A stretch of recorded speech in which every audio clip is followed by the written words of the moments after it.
जिसने मौत को अपनी प्रेमिका बना लिया, जिसने आज़ादी के लिए बंदूक नहीं उठाई, पहले किताबें उठाई और फिर उस आवाज़ से अंग्रेजी हुकूमत को हिला डाला। यह कहानी है शहीद आज़म भगत सिंह की, जिसे जानना सिर्फ इतिहास नहीं, एक एहसास है। जन्म 28 सितंबर 1907 बंगा गांव लायलपुर, अब पाकिस्तान में है, जो कि जन्म के वक्त उनके पिता और चाचा जेल में थे क्योंकि वो अंग्रेजों के खिलाफ लड़ रहे थे। ये वही परिवार था जो पहले से ही आज़ादी की लड़ाई में सक्रिय था। यह कोई आम बच्चा नहीं था, इसे बचपन में खिलौनों में बंदूकें चाहिए थी और खेलने में अंग्रेजों से आज़ादी। स्कूली शिक्षा DAV स्कूल लाहौर, किशोरावस्था से ही क्रांतिकारी विचारों की ओर झुकाव।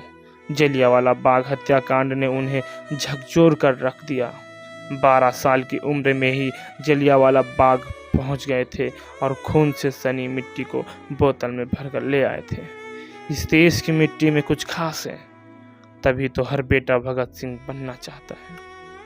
परिवार चाहता था कि भगत सिंह की शादी हो जाए। उन्होंने घर छोड़ दिया और एक चिट्ठी लिखी, मेरा जीवन देश को समर्पित है, मुझे शादी नहीं करनी, मुझे क्रांति करनी है।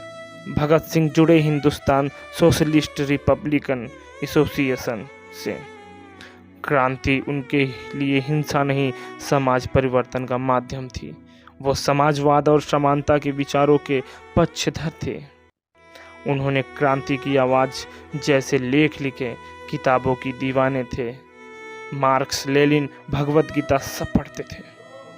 1928 में साइमन कमीशन का विरोध, अंग्रेज पुलिस अधिकार स्टैंडर्स की गोली मारकर हत्या, बदला ले लिया। बटुकेश्वर दत्त के साथ मिलकर 1929 में दिल्ली असेंबली में बम फेंका। बम जान से मारने के लिए नहीं, आवाज़ उठाने के लिए था। बम फेंकते हुए नारा लगाया, इंकलाब जिंदाबाद, इंकलाब जिंदाबाद। बहरों को सुनाने के लिए धमाके की ज़रूरत होती है। गिरफ्तारी दी, भागे नहीं। जेल में रहते हुए भूख हड़ताल की। भारतीय और अंग्रेज कैदियों के साथ भेदभाव के विरोध में 63 दिन तक भूखे रहे, फिर भी टिके नहीं। जेल से लेख लिखे अंग्रेजी में, देश और युवाओं को जगाने के लिए। मुकदमा चला अदालत में भी उन्हें झुका नहीं सके। भगत सिंह ने कहा, मैं फांसी से नहीं डरता, मैं मरकर भी जिंदा रहूंगा। 7 अक्टूबर 1930 को फांसी की सजा सुनाई गई। अंग्रेज डरते थे, इसीलिए तय तारीख से एक दिन पहले ही फांसी दे दी गई। 23 मार्च 1931 रात 7:30 बजे भगत सिंह, सुखदेव और राजगुरु को फांसी से पहले तीनों मस्ती में गा रहे थे, मेरा रंग दे बसंती चोला, मेरा रंग दे बसंती चोला। इतिहास गवाह है, मौत ने भी सलाम किया इन शहीदों को। अंग्रेजों ने रात में चुपचाप सौ जलाए, लेकिन खबर फैल गई, पूरा देश रो पड़ा। भगत सिंह की तस्वीर हर दीवार पर लग गई। वो चेतना बन गए, चिंगारी बन गए आज़ादी की। वो केवल स्वतंत्रता नहीं, समाजवाद, समानता और शिक्षा के पैरोकार थे।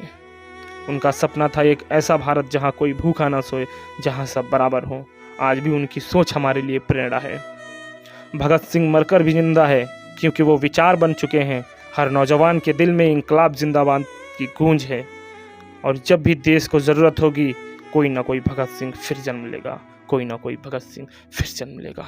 वो बातें जो किताबों में नहीं मिलती।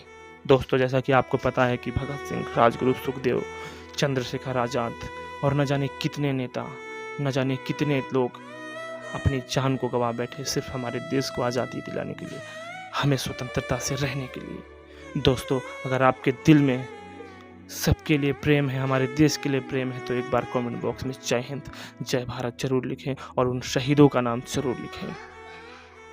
जय हिंद, जय भारत।